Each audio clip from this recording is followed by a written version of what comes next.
عندما وصل البيض أفريقيا كانت لنا الأرض وكان معهم الكتاب المقدس.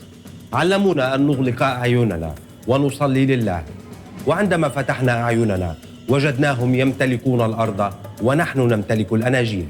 هذه كانت كلمات جومو كينياتا الأب المؤسس لكينيا، والتي تعبر عن شعور قديم لدى الأفارقة باستغلال الاستعمار لبلادهم.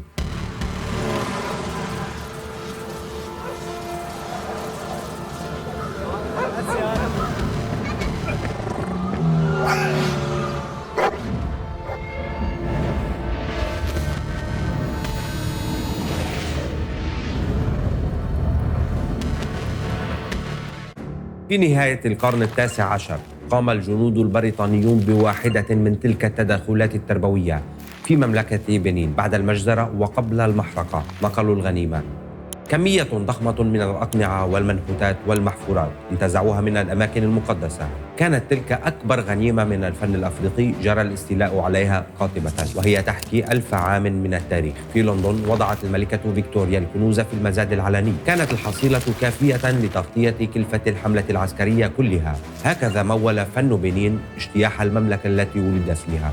لكن قصة أفريقيا أعقد من ذلك بعد، وفيها ما يدهش. فإذا نظرت إلى خريطة العالم سيبدو حجم أفريقيا قريباً من حجم غرينلاند، لكن الحقيقة أنها أكبر من الولايات المتحدة وغرينلاند والهند والصين وإسبانيا وفرنسا وبريطانيا معاً.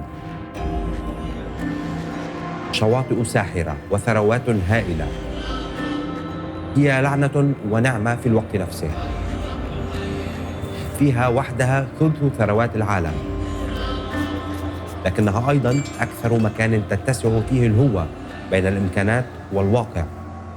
يمكن قسمة أفريقيا إلى 3 أقسام كبرى. الجزء الشمالي يمثله الساحل المتوسطي الذي تطل عليه الدول العربية الواقعة شمال الصحراء الكبرى. الجزء الآخر يقع إلى الجنوب من الصحراء، حيث منطقة الساحل التي تمتد من غامبيا على شاطئ الأطلسي إلى إثيوبيا على البحر الأحمر مروراً بالنيجر وتشاد. ثم هناك الجزء الأخير الذي يمتد من الكونغو وجمهورية وسط أفريقيا إلى البحيرات الكبرى في أوغندا وتنزانيا، ثم إلى الغرب حيث تظهر الصحارى مجدداً عند أنغولا وناميبيا ثم جنوب أفريقيا. تسهل هذه القسمة فهم الجيوبوليتيك الخاص بالقارة، لكنها أيضاً تستخدم كقسمة تمييزية. والحقيقة أن أفريقيا بالنسبة للأفارقة من كل الاتجاهات قارة واحدة بتاريخ واحد من المعاناة، لكن بتفاصيل كثيرة. 56 دولة فيها آلاف اللغات، وتغطي تركيبة اجتماعية بالغة التعقيد.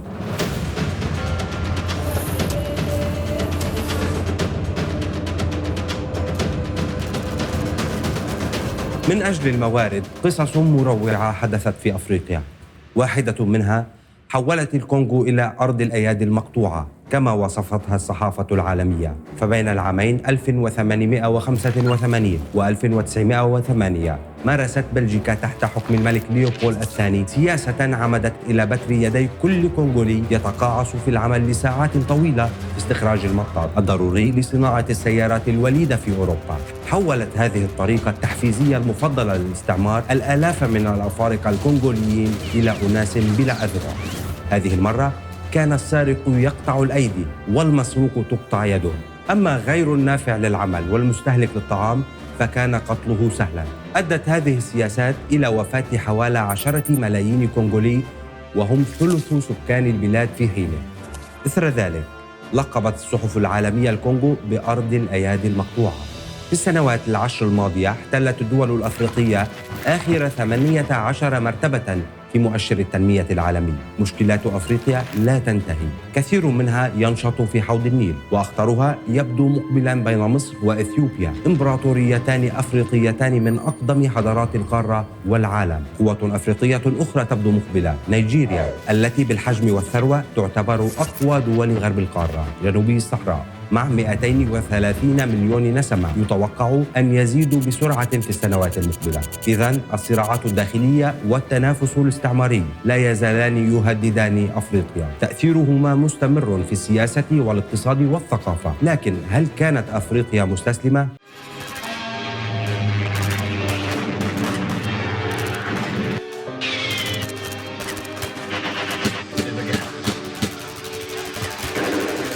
التاريخ لا يقول ذلك، بل إنها عاشت طوال سنوات الاستعمار مناخاً ثورياً ملتهباً وفرت له عمقه النظري شخصيات وحالات وطنية وقارية أمثال المفكر فرانس فانون الذي آمن بالعنف الثوري ورأى أن الأوروبيين مولعون بالحوار مع أنفسهم فقط، ورأى الاستعمار آلة عنف صريحة لا تستسلم إلا أمام قوة أكبر. مثال آخر هو الزعيم الكونغولي باتريس لومومبا الذي لم يؤمن بالعنف على العكس من فانون، لكن ذلك لم يمنع من إعدامه بدعم ضمني من الاستعمار البلجيكي الذي احتفظ أحد ضباطه جيرار سوتي بسن وأجزاء أخرى من جثة لومومبا معتبرا ذلك غنيمة صيد. بلجيكا أعادت مؤخرا السن إلى عائلة لومومبا في احتفال رسمي أقيم في بروكسل. Combattants de l'indépendance, aujourd'hui victorieux, je vous salue au nom du gouvernement congolais. À vous tous, mes amis, qui avez lutté sans relâche à nos côtés. كانت كلمات لومومبا حادة كالسكاكين وصارخة كفضيحة، ربما تشبهها كلمات قائد أفريقي شاب جديد يعيش بيننا الآن، الكابتن إبراهيم تراوري. تذكروا هذا الاسم جيدا، سنعود إليه بعد قليل. شهدت أفريقيا في النصف الثاني من القرن العشرين حراكا ثوريا تحرريا سار في موازاة تجربة حركة عدم الانحياز، وكان أحد أعمدتها الرئيس المصري جمال عبد الناصر، والتي طالبت بحصة العالم الثالث من التنمية في ظل صراع الكتلتين الشرقية والغربية. كانت ثمرة هذا المناخ تبلور مفهوم الشمال جنوب بدلا من الشرق غرب، لكن أحداث الزمن غيرت كل شيء مرة جديدة، وغرقت أفريقيا في وحول الانقلابات، وواصلت القوتان الكبيرتان صراعهما حتى انهيار الاتحاد السوفيتي. الآن يتغير العالم وتتغير معه أفريقيا. حركة وعي جديدة تبدو بازغة تغذيها بيئة الصراع بين القوى الصاعدة والولايات المتحدة على قمة النظام العالمي. هذه البيئة شديدة التنافس مصحوبة بتفاعلات داخلية قوية اجتماعية وسياسية أيقظت شعوراً أفريقياً عارماً يريد مكانة جديدة ومستقلة في هذا العالم. 8 انقلابات في سنوات قليلة شهدتها القارة، انقلابات تبدو بمعظمها مختلفة في سياقها وطبيعة خطابها السياسي عما شهدته أفريقيا سابقاً. اللغة التي يستخدمها القادة الجدد تبدو جديدة، معها يبدو الأفارقة باحثين عن المكانة والدور والقيمة، وليس عن منصة لبيع مواردهم، وعن شراكة قائمة على الاحترام المتبادل لا على استبدال استعمار قديم بآخر جديد. تتطور الشخصية الأفريقية وتظهر إحساساً بالزمن لم يكن مألوفاً في العقود القليلة السابقة. الانقلابات ال8 حدثت في أقل من 4 سنوات وغيرت وجهة منطقة الساحل وقلب أفريقيا، وربما أبعد من ذلك بكثير، وبنتيجتها أدت إلى انحسار دراماتيكي للنفوذ الفرنسي والغربي في المنطقة. بدأت السلسلة من مالي في العام 2020، ثم في تشاد في نيسان أبريل 2021، وبعدها انقلاب آخر في غينيا في أيلول سبتمبر 2021 أيضاً، وفي تموز يوليو 2023 انقلاب في النيجر بقيادة الجنرال عبد الرحمن تياني، ثم في الجابون في آب أغسطس 2023.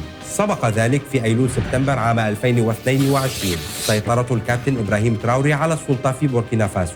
شكل تراوري حالة فارقة في غرب القارة، أظهر أصغر حكام أفريقيا قوة وفهما للسياق التاريخي الذي تمر به بلاده وأفريقيا وللتحولات الدولية. ليس هذا فحسب، بل كان خطابه في القمة الأفريقية الروسية في سان بطرسبورغ بالغ الدلالة. Aujourd'hui, nous sommes confrontés depuis plus de 8 ans à la forme de manifestation la plus barbare, la plus violente du néocolonialisme, de l'impérialisme. L'esclavage qu'on tend encore à nous imposer. Nos dévanciers nous ont bien appris une chose. L'esclave qui n'est pas capable d'assumer sa révolte ne mérite pas que l'on s'apitoie sur son sort. وفيه قال أن أفريقيا لا تبحث عن مستعمر جديد لتتخلص من القديم، بل تبحث عن شراكة ندية ومصالح متبادلة، معتبرا روسيا من العائلة الأفريقية.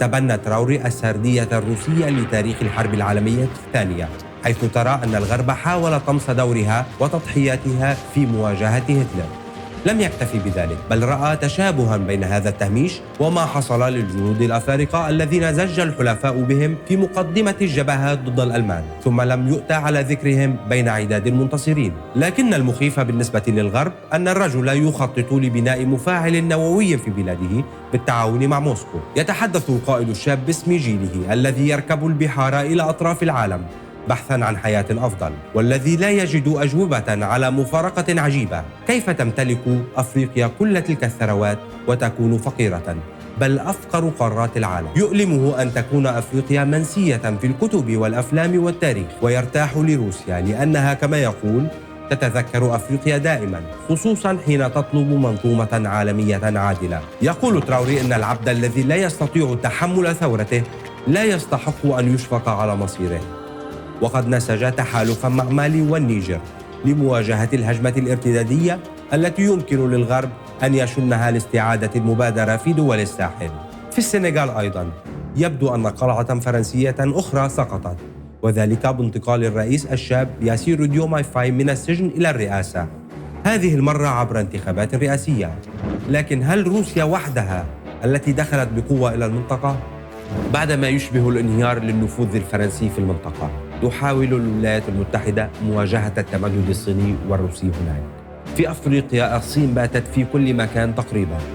ثلث النفط الصيني يأتي من هذه القارة، وهي أطلقت مشروعات بنى تحتية بأكثر من 14 مليار دولار لوصل مومباسا بنيروبي. الجميع يبحثون عن مساعدة الصين. تنزانيا بدورها وقعت اتفاقيات بمليارات الدولارات لتطوير البنى التحتية مع الصين. الصين أيضا استثمرت منذ سنوات في النفط النيجيري، وفي ربيع 2024 أعلنتا معا عن شراكة استراتيجية. في أنغولا أيضا مئات الآلاف من العمال الصينيين. الصين تريد الموارد، والاستقرار السياسي والأمني ضرورة من أجل استدامة ذلك. الصين أكبر شريك تجاري للسودان منذ عهد عمر البشير، لكن جنوب أفريقيا تبقى أكبر شركاء الصين التجاريين في القارة. هناك تقديرات ترجح أن يصل عدد سكان جنوب الصحراء إلى 2.4 مليار نسمة بحدود العام 2050. هم الآن 1.1 فقط. ربما تفعلها أفريقيا هذه المرة. معالم الزخم الجديد في أفريقيا ظهر خلال العدوان على غزة. جنوب أفريقيا تصدرت المشهد العالمي بقيادتها دعوى إبادة جماعية ضد إسرائيل أمام محكمة العدل الدولية. رئيسها سيريل رامافوزا خرج بالكوفية الفلسطينية ليقود الموقف الأخلاقي العالمي بدلاً من قوى العالم الحر التي لطالما قالت بالتفوق الأخلاقي للحضارة الغربية. ناميبيا صاحبة التاريخ الثقيل مع ألمانيا على خلفية إبادة الهيريرو في مطلع القرن الماضي، تدخلت كطرف رابع في دعوى جنوب أفريقيا ضد ألمانيا المؤيدة لإسرائيل. تظهر في أفريقيا معالم قوة غير موحدة، لكنها تمتلك خيالاً خاصاً حول المستقبل، ولديها نواة مشروع تحرري تخوض به الرهان مع قوى جديدة وفي عالم جديد. فهل تكون هذه يقظة دائمة تغير ظروف المعذبين في الأرض إلى الأبد؟ أم أنها دورة جديدة من دورات حياة أرض الموارد تنتقل فيها من يد مستعمر إلى يد آخر بالانقلابات والانقلابات المضادة؟ ما رأيكم؟